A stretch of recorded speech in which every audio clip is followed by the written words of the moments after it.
Hello everyone, साइंसपुर के आपके अपने इस यूट्यूब चैनल पर आप सभी का हार्दिक स्वागत है। मेरा नाम आशुतोष है और आज की इस क्लास के अंदर हम बात करने वाले हैं molecular mass and equivalent weight के ऊपर। तो चलिए शुरू करते हैं। अगर आपने अब तक हमारी क्लास को शेयर नहीं किया तो शेयर कर दीजिए, चैनल को सब्सक्राइब नहीं किया तो सब्सक्राइब कर दीजिए, वीडियो को लाइक करना मत भूलिएगा।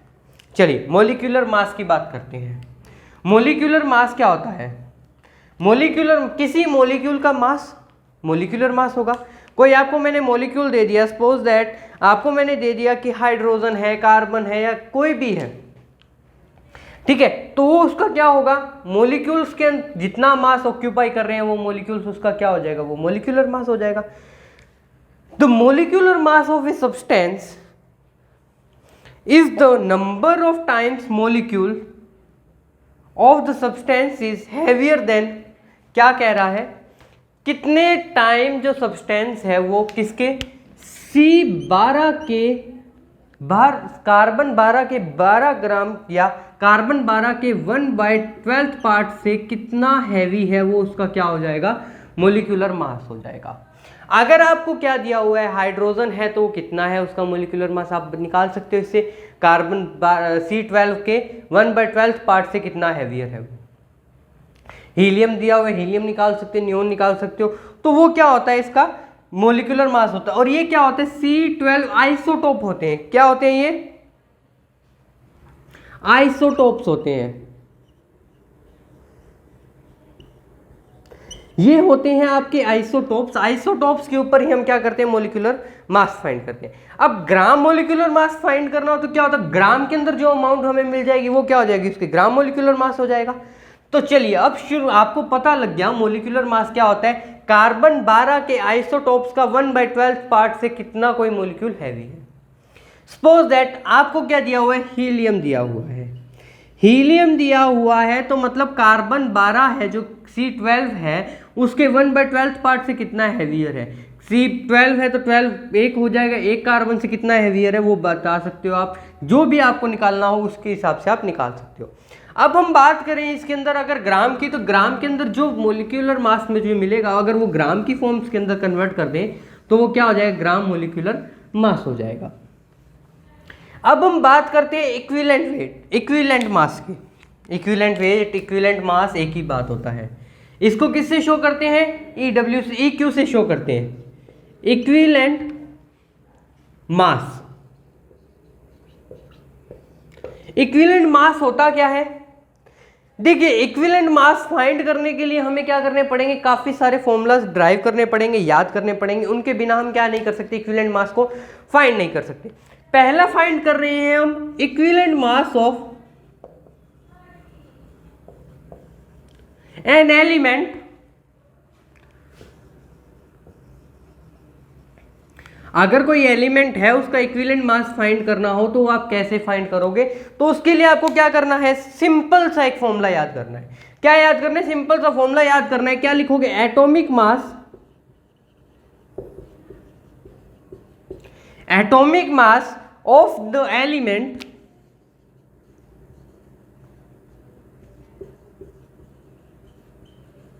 Atomic mass of the element upon में किससे डिवाइड होगा? Valency of the element.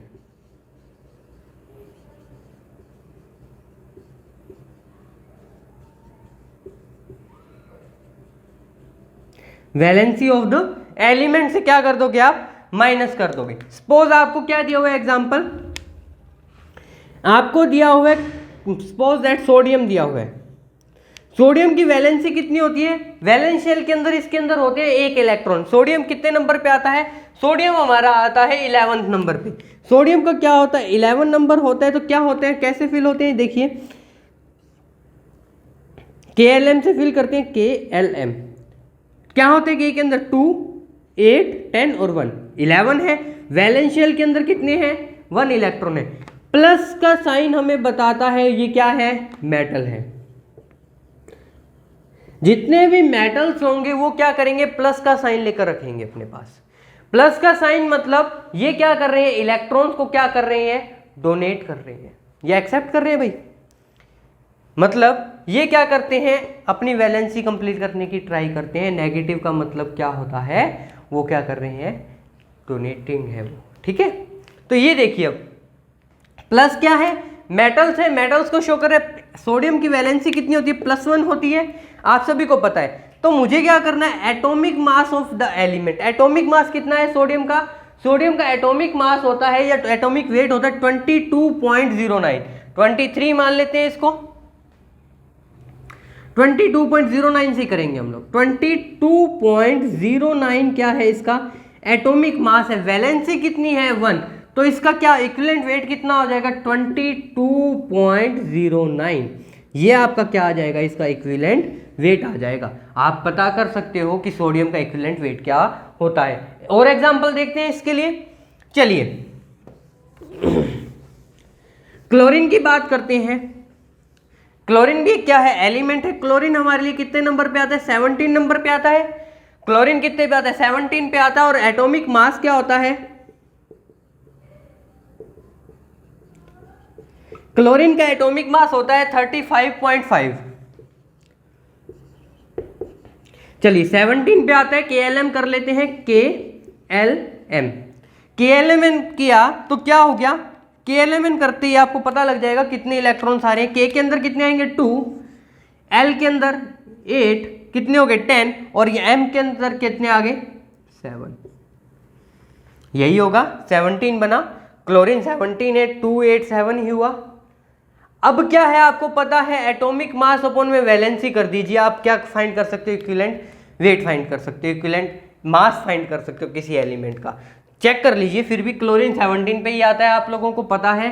तो यहां पर देखिए, अब यहां पर क्या हो जाएगा आपका,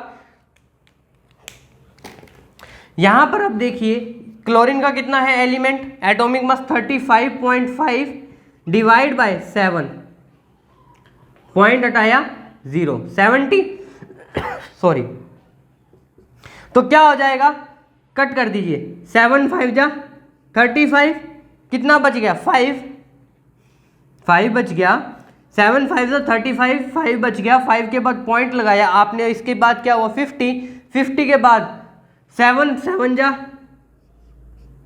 5.7 समथिंग आएगी, इसका इक्विवेलेंट वेट आएगा जो 5.7 आएगा। आप चेक कर सकते हैं, आप लोगों को पता लग जाएगा इक्विवेलेंट वेट क्या होता है। चलिए पहला फॉर्मूला पता लग गया, atomic mass of the element upon में वैलेंसी ऑफ द एलिमेंट। किसके लिए था ये था atomic mass of an element, equivalent mass of an element के लिए था। अब दूसरा बात करें, अगर हम दूसरा फॉर्मूला क्या बन जाएगा मेरा, equivalent mass of an ion. Second क्या है, equivalent mass of an ion. अगर किसी आयन के लिए इक्विवेलेंट मास आपको फाइंड करना हो तो कैसे फाइंड करोगे, equivalent mass of an ion करेंगे तो हम क्या हो जाएगा, formula mass of ion, formula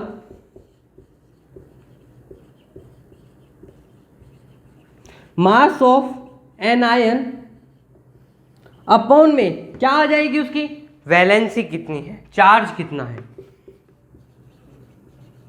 charge of an ion, उस आयन के ऊपर कितना चार्ज है, उससे हम क्या फाइंड कर सकते हैं, उसका equivalent mass of an ion find कर सकते हैं। सपोज दैट एग्जांपल मैंने लिया CO3 -2, CO3 -2 या 2-, कार्बन टेट्राऑक्साइड का फॉर्म क्या हुआ, फॉर्मूला मास कितना हुआ, कार्बन का होता है 12 और ऑक्सीजन के कितना होता है मेरे पास, ऑक्सीजन का होता है 16 और ऑक्सीजन यहां पर कितने हैं मेरे पास 3, तो कितना हो जाएगा 48 ही होगा, नॉर्मल सी बात है। तो इसका फॉर्मूला मास फाइंड करें तो क्या हो जाएगा, 12 + 48 डिवाइड बाय कितने है चार्ज, चार्ज है यहाँ पर मेरे पास -2, चार्ज कितना है भाई -2 है, तो क्या हो जाएगा 2। चार्ज हम ये नहीं देखते कि माइनस का है या प्लस का है, हम देखते हैं चार्ज क्या है, हम क्या देखते हैं चार्ज क्या है, चार्ज जो भी है उसको कर देते हैं, प्लस का माइनस का हमें कोई मतलब नहीं है equivalent mass of ion find करने के लिए, प्लस माइनस मायना नहीं रखता, मायना क्या रखता है, चार्ज क्या है। तो देखिए तो कितना हो गया ये 60 डिवाइड बाय 2 = 30, तो इसका इक्विवेलेंट मास क्या आ गया 30 आ चुका है। आपको पता है कि equivalent mass of an ion जो भी आपको दिया हुआ है, आयन आपको ये दिया हुआ है, इसका इक्विवेलेंट मास क्या होगा।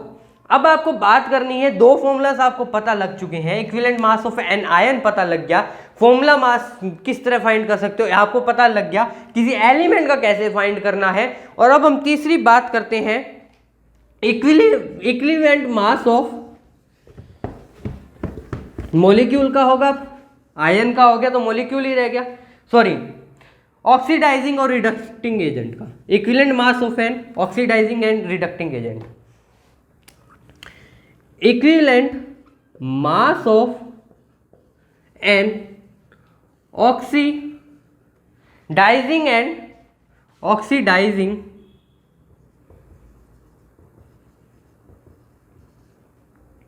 एंड, या ऑब्लिक लगा लीजिए, रिडक्टिंग एंड रिडक्टिंग एजेंट। अब एजेंट का जब क्या करना है मुझे, equivalent mass of oxidising and reducing agent के लिए फाइंड करना है, तो मैं क्या फॉर्मूला पुट करूंगा, मैं फॉर्मूला यहां पर पुट कर दूंगा मोलिक्यूलर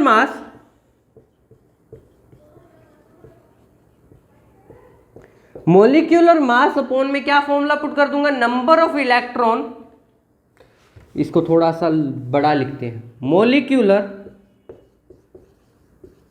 मास अपॉन में क्या हो जाएगा, मोलिक्यूलर मास अपॉन में number of electron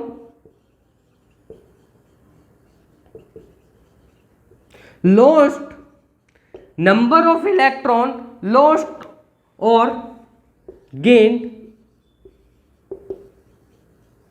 number of electron lost और gained by one molecule.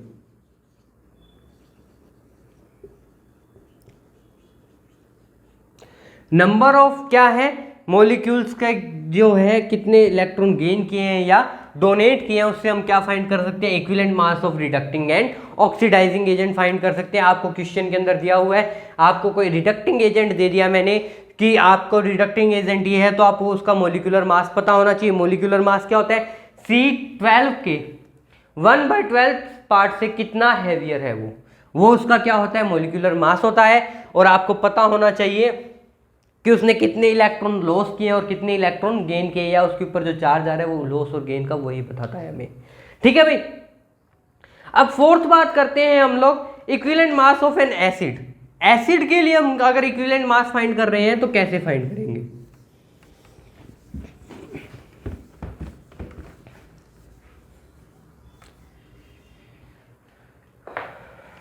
Fourth है मेरे पास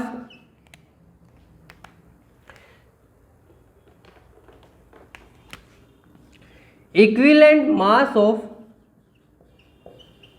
एन एसिड। अगर कोई एसिड दिया हुआ है तो उसका इक्विवेलेंट मास कैसे फाइंड करोगे, देखो molecular mass of an of the base, sorry molecular mass of the acid, molecular mass of acid upon में molecular mass of acid upon में क्या हो जाएगा, बेसिसिटी ऑफ, बेसी स्पेलिंग चेक कर लेना भाई, बेसिसिटी ऑफ द एसिड, उनकी बेसिसिटी क्या है, उसके अंदर कितने इलेक्ट्रॉन आ सकते हैं। बेसिसिटी क्या होता है, basicity is the number of displaced H plus ion, displaced हुए H प्लस आयन की प्रेजेंट इन वन मॉलिक्यूल। क्या हुआ, डिस्प्लेस्ड का मतलब क्या है, एक पोजीशन को छोड़कर दूसरी पोजीशन पर जा रहे हैं, एक पोजीशन से दूसरी पोजीशन पर जा रहे हैं, तो उस पोजीशन, उस कंडीशन को क्या कहेंगे, डिस्प्लेसमेंट कहेंगे उसका। तो यहां पर क्या है, H प्लस आयन कितने डिस्प्लेस हो रहे हैं उसको क्या कहेंगे, उसकी बेसिसिटी ऑफ आयन क्या कहेंगे, एसिड कहेंगे। सपोज दैट आपको मैंने कोई दे दिया, आपको उसके अंदर क्या होगा, एसिड है तो एसिड के अंदर कितने H प्लस आयन क्या डिस्प्लेस हो रहे हैं उसकी काउंट आपको पता है, तो आप क्या कर सकते हो, equivalent mass of an acid find कर सकते हो। या आपको इक्विवेलेंट मास दिया हुआ है, मोलिक्यूलर मास ऑफ एसिड दिया हुआ है, आप बेसिसिटी आराम से फाइंड कर सकते हो। यहाँ से आपको कोई दिक्कत नहीं आएगी, आपको ये नहीं कहेगा कोई कि आपका गलत है। कैसे, आपको क्या करना है, equivalent mass is equal to molecular mass of acid upon में बेसिसिटी ऑफ द एसिड्स करके आप फाइंड कर सकते हो। यहां तक हो गया। अब फिफ्थ बात करूं मैं, फिफ्थ मेरे पास क्या बनता है, फिफ्थ बनता है equivalent mass of base. Fifth क्या बनता है, फिफ्थ बनता है equivalent mass of end of A base. Equivalent mass of A base कैसे फाइंड करोगे, ये देखो। इक्विवेलेंट मास के molecular mass of base upon में क्या हो जाएगा, एसिडिटी ऑफ द बेस, कितनी एसिडिटी उसके अंदर, OH नेगेटिव कितने हो रहे हैं, molecular mass of the base upon में क्या हो जाएगा, एसिडिटी। क्या हो जाएगा, जहां एसिड आएगा वहां क्या आएगा, बेसिसिटी आएगा, और जहां बेस आएगा वहां क्या आएगा, एसिडिटी आएगा। क्या आएगा, एसिडिटी आएगा।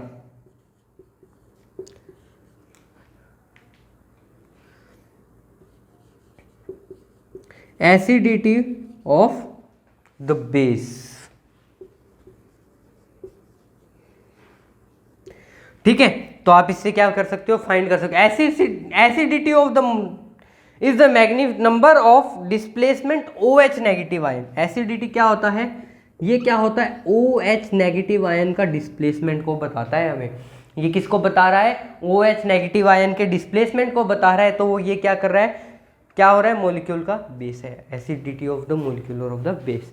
ये आप लोगों के 5 फॉर्मूलाज हैं। आप इससे क्या कर सकते हो, इजीली क्या कर सकते हो, इक्विवेलेंट मास फाइंड कर सकते हो। नेक्स्ट वीडियो के अंदर हम बात करेंगे इक्विवेलेंट मास, अगर आपको फाइंड करना है, डिफरेंट टाइप के क्वेश्चंस कैसे बनते हैं नीट और जेईई के अंदर।